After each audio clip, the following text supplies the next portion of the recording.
നേരിട്ടുള്ള വിദേശ നിക്ഷേപത്തിൽ കുതിപ്പുമായി ഖത്തർ. കഴിഞ്ഞ വർഷം മൂന്നാം പാദത്തിൽ 157 ബില്യൺ ഖത്തർ റിയാലാണ് രാജ്യത്തെ വിദേശ നിക്ഷേപം. ഇക്കാലയളവിൽ രാജ്യത്ത് നിന്ന് പുറത്തേക്കുള്ള നിക്ഷേപത്തിലും വർധന രേഖപ്പെടുത്തി.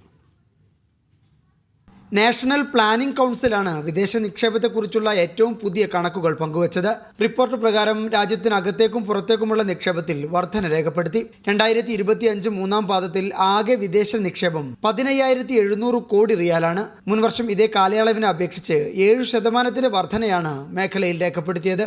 പുറത്തേക്കുള്ള വിദേശ നിക്ഷേപത്തിൽ 3% വർധനയുണ്ടായത്. നിലവിൽ ഇത് 20,300 കോടി റിയാലാണ്. രാജ്യത്തിന്റെ സാമ്പത്തിക അടിത്തറയിൽ അന്താരാഷ്ട്ര നിക്ഷേപകരുടെ വിശ്വാസം വർദ്ധിച്ചു എന്ന് തെളിയിക്കുന്നതാണ് പ്ലാനിംഗ് കൗൺസിൽ പ്രസിദ്ധീകരിച്ച കണക്കുകൾ. മൈനിംഗ്, ധന, ഇൻഷുറൻസ് സേവനങ്ങൾ, നിർമ്മാണം, പ്രൊഫഷണൽ ടെക്നിക്കൽ പ്രവർത്തനങ്ങൾ, പൊതുഭരണം എന്നീ മേഖലകളിലാണ് കൂടുതൽ വിദേശ നിക്ഷേപം രാജ്യത്തേക്ക് ആകർഷിച്ചത്. 2030 രാജ്യത്തെ നേരിട്ടുള്ള വിദേശ നിക്ഷേപം $100 ബില്യൺ എത്തിക്കാനാണ് ഖത്തർ ലക്ഷ്യമിടുന്നത്. നിലവിൽ ഇത് $43.1 ബില്യൺ. Media 1 Doha.